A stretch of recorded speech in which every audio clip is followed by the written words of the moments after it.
जैसे जैसे लोकसभा चरण दर चरण चुनाव खत्म हो रहा है, वैसे वैसे चुनावी गर्मी बढ़ती जा रही है।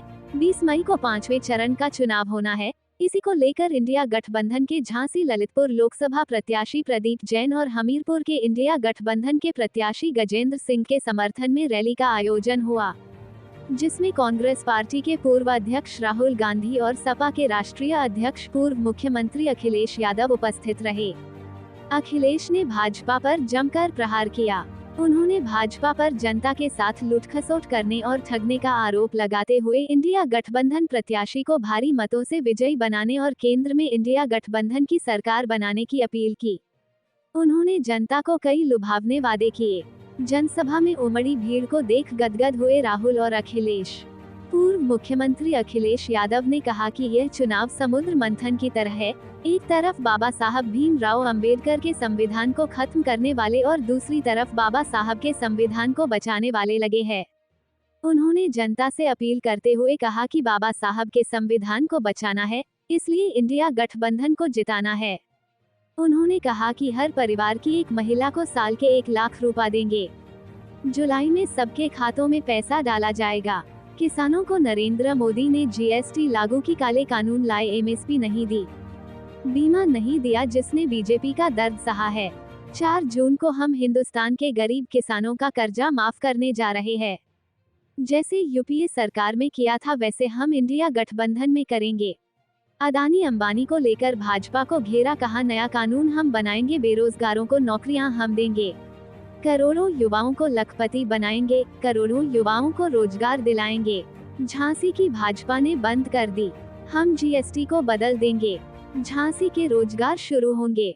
इस दौरान झांसी ललितपुर लोकसभा क्षेत्र के प्रत्याशी पूर्व केंद्रीय मंत्री प्रदीप जैन आदित्य, मंच पर पूर्व सांसद डॉक्टर चंद्रपाल सिंह यादव, सुधांशु त्रिपाठी आदि मौजूद रहे।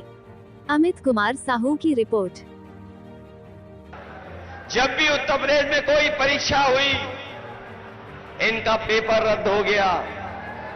नौजवान जानते होंगे, जितनी भी परीक्षाएं हुई सबके पेपर रद्द हो गए।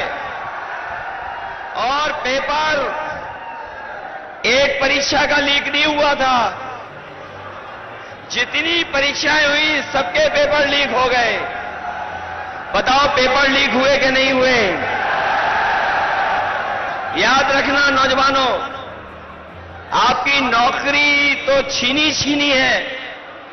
इन बीजेपी वालों ने आपके 1/3 जीवन को बर्बाद कर दिया, और 1/3 जीवन बर्बाद तो किया ही किया। वहीं हमारा नौजवान जो फौज की भर्ती में चला जाता था, फौज में भर्ती होकर के न केवल देश की सीमाओं को सुरक्षित रखता था, अपने परिवार को आर्थिक और सामाजिक रूप से भी संबंध करता था। संबंध के साथ साथ परिवारों का सम्मान भी बढ़ता था। जिस परिवार का फौज में नौजवान चला जाता था, लेकिन इस सरकार ने जो अग्निवीर व्यवस्था लागू करने का काम किया है, हम इंडिया गठबंधन के लोग अपने नौजवानों को भरोसा दिला के जा रहे हैं। 4 जून के बाद इंडिया गठबंधन की सरकार बनने जा रही है। न केवल नौकरी के रास्ते खुलेंगे, बल्कि अग्निवीर व्यवस्था हमेशा हमेशा के लिए खत्म हो जाएगी।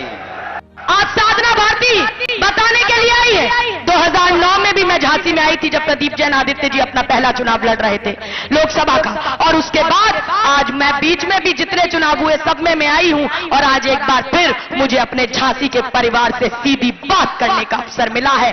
और इस अवसर पर आपकी ये बहन, आपकी ये बेटी साधना भारती यही बोलना चाहती है। सबसे पहले तो आपका उत्साह, आपका जुनून देखते ही बनता है, तो आज नारे लगाने की तो आवश्यकता है। तो मैं इंडिया गठबंधन का पहले नारा लगवाऊंगी, दोनों हाथ खड़े करके नारा लगा देना, इंडिया गठबंधन जिंदाबाद, इंडिया गठबंधन जिंदाबाद, अखिलेश यादव जिंदाबाद, अखिलेश यादव जिंदाबाद, राहुल गांधी जिंदाबाद, राहुल गांधी जिंदाबाद। अब ये जिंदाबाद के नारों की आवाज तो ये बता रही है कि इंडिया गठबंधन की सरकार बनने जा रही है। झांसी में प्रदीप जैन आदित्य जी सांसद बनने जा रहे हैं। मैं तो ये कह रही हूं, देखिए मैं तो यही कह रही हूं आपसे कि मैं तो हमेशा कहती हूं कि ये भाजपा चुनाव आते ही भाजपा में जाति और धर्म को धंधा बनाने के सब प्रबंध हो जाते हैं और सत्ता की कुर्चन चाटने के लिए तो भाजपा में कुछ नेवलों के भी सांपों से संबंध हो जाते हैं। भाजपा रामवादी नहीं, रावणवादी है, कृष्णवादी नहीं, कंसवादी है। और मैं तो ये बताना चाहती हूं, इन्होंने भाजपा के ठगबंधन में संजय निषाद ने, अरे भगवान ने कहा था कि भगवान राम जी दशरथ के पुत्र नहीं है। भगवान राम जी की माता कौशल्या के सतीत्व पर प्रश्न उठाने वाले संजय निषाद जी को भाजपा ने योगी मंत्रिमंडल में कैबिनेट मंत्री बनाया, आज तक मंत्रिमंडल पद से नहीं हटाया। भाजपा के नरेश अग्रवाल ने राज्यसभा में अरे भगवान राम जी की तुलना रम से की, माता सीता की तुलना शराब से की, उसके बाद भी नरेश अग्रवाल जी को राज्यसभा भाजपा ने पहुंचाया, उनके बेटे को उत्तर प्रदेश के मंत्रिमंडल में शामिल कराया। और इसीलिए मैं यही कहती हूं, भाजपा ना रामवादी है, ना कृष्णवादी है, भाजपा ना धर्मवादी है, भाजपा तो केवल वोटवादी है। केवल भाइयों और बहनों, क्रांतिकारी काम होगा। ये काम दुनिया की किसी सरकार ने आज तक नहीं किया है। वो भाई सरबपति बना रहे हैं, हम करोड़ों लाखपति बनाने जा रहे हैं। भाइयों और बहनों, हर परिवार में से, करोड़ों परिवार में से हर परिवार में एक महिला चुनी जाएगी, एक महिला चुनी जाएगी। हर परिवार में से एक महिला का नाम चुना जाएगा और फिर उन करोड़ों महिलाओं के बैंक अकाउंट में साल के 10,000 नहीं, 20, 30, 40, 50,000 नहीं, 60, 70, 80, 90,000 नहीं, 1,00,000 रुपया बैंक अकाउंट के अंदर। भाइयों और बहनों, 1 जुलाई को हिंदुस्तान में उत्तर प्रदेश में झांसी में लाखों लोग जगेंगे, अपना बैंक अकाउंट चेक करेंगे और सरकार सबके बैंक अकाउंट में महीने का 8,500 रुपए ठग कर डालेगी। जुलाई के बाद अगस्त आएगा, अगस्त फिर से 8,000